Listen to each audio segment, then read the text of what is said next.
Hello, how's it going? Today is day 98 of my 100-day inspiration challenge, and today I want to talk about habits. Habits are something that are so important, and literally the quality of your habits determine the quality of your life. So if you have a lot of bad habits in place, then you probably aren't going to be very happy or very content with your life.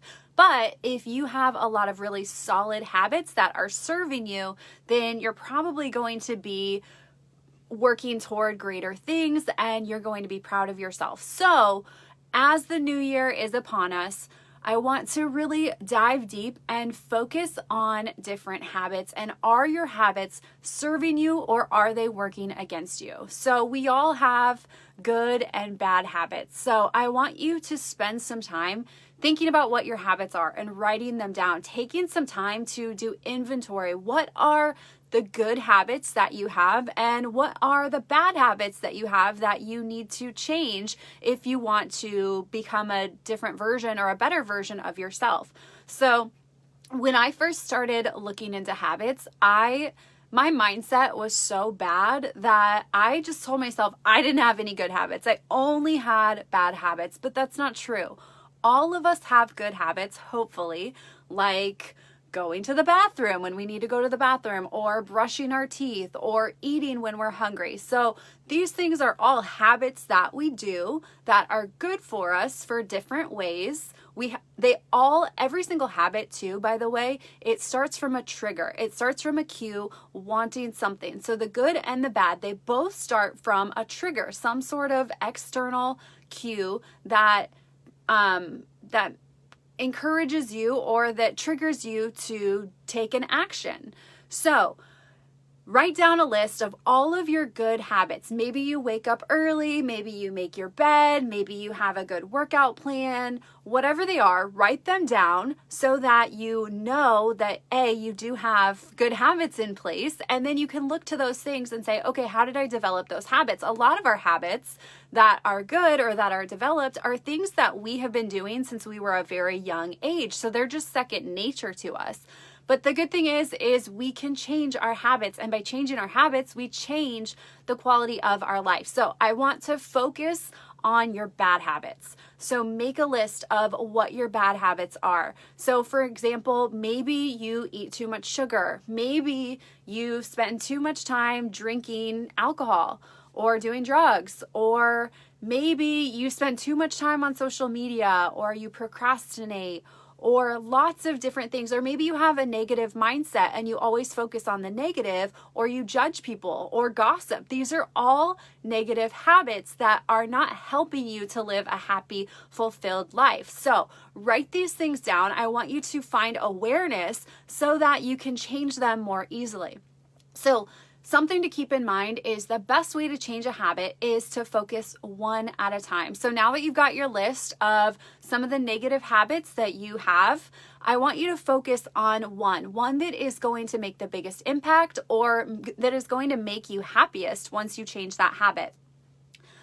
So habits are a constant choice, right? It is not just something that it becomes ingrained in you. It's a constant choice. So at any time, life is going to happen and you might change that habit. You might be in a really good routine of working out and then you travel out of the country and then you don't. Or maybe you continue that habit because you choose that it is important. So habits are a constant choice that you will be coming up against throughout your entire life. So first, understanding that. And the example I want to share with you is if you have a messy room. So say you have a messy room and you decide to clean the room. So the room, it will be clean for a day or a moment. And then eventually, if you have a bad habit of being unorganized or being messy, that room is going to get disorganized. It's going to get messy again. So focusing on changing the habit, changing the treating the cause rather than the outcome. And by focusing on changing the habit and developing better habits to become less messy is going to help the outcome, regardless of what the habit or the outcomes are. So focusing on the why or focusing on the habit so that you can create a better solution, the solution that you desire. Hitting the pinpoint exactly where it needs to be rather than putting a Band-Aid over the issue. And the thing with habits are, a lot of people talk about, them taking 21 days or 60 days or however long to develop and stick with a certain habit. But different habits are going to require a different amount of time. And also, different habits are going to require more or less for different people. We're all different. So the greatest way to develop a new habit is repetition and just focusing on putting in as many reps. The law of 10,000 hours, you become a professional with 10,000 hours. So the more that you can do a habit in a short amount of time, the more effective that habit is going to be, the more realistic it is that you are going to change that habit. So with that in mind, thinking about reducing friction for your bad habits. So I heard the example today of a guy who wanted to get in great shape.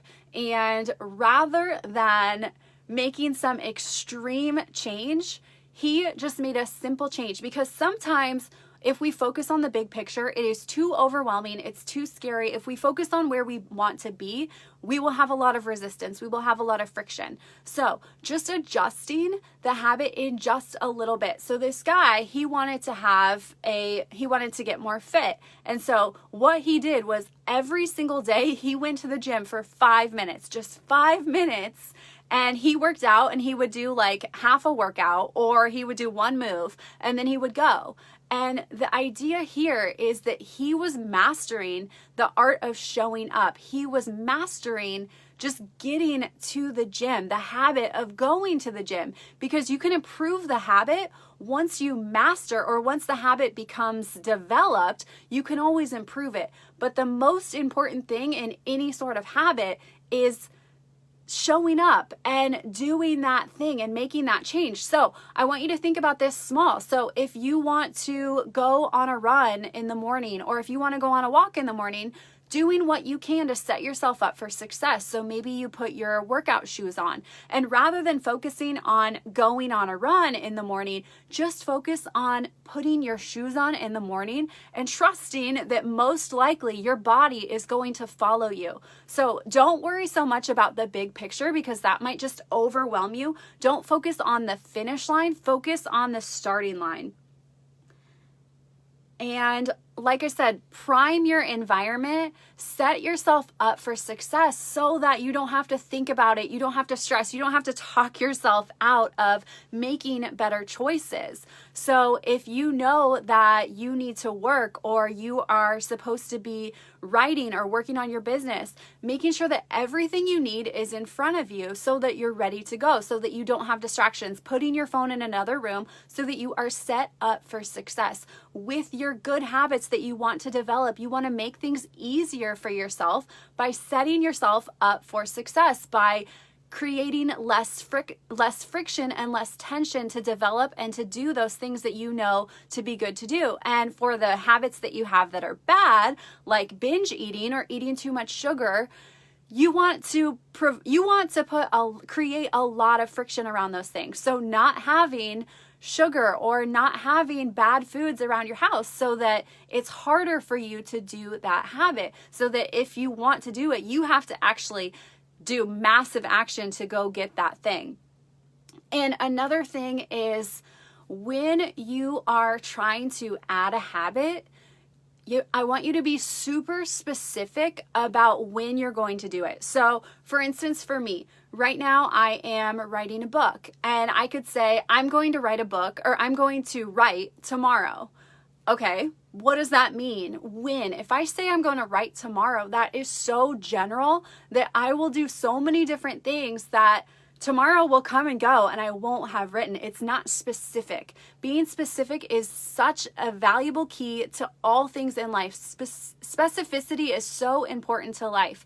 So if I say, okay, I am going to write at lunchtime tomorrow. Even that, what does that mean? It needs to be so specific. So I say, okay, as soon as I get done teaching my class, I'm going to come home, I'm going to eat something, and then immediately after I finish eating, I am going to write so that I know exactly when I'm going to do that thing, so that I don't talk myself out of it or make excuses or just leave it up in the air. The more specific you are with your new habit when you're going to do that thing, the better off you will be, the more likely you will be. So take inventory, decide what your habits are, what your good habits are, what your bad habits are, what you want to work on, especially in the new year, and focus on just one thing at a time. Don't try to do too much. And then with that one thing at a time, narrow it down and just focus on incremental change. Just focus on getting a little bit better, taking small action steps. Like I said, 5 minutes at the gym rather than thinking about getting a rock hard body or running an Ironman. Just that small change is going to be the key. That's going to be enough to get you to do the thing so that it becomes a habit. Because remember, habits are repetition and you need to put in the reps. So keep showing up for yourself. Be a master of showing up for yourself so that you can develop better habits, whatever you choose for them to be. Keep showing up for yourself regardless of where you are. If you do, there is nowhere that you can go but up. If you would like more free resources, you can head over to showuptogoup.com.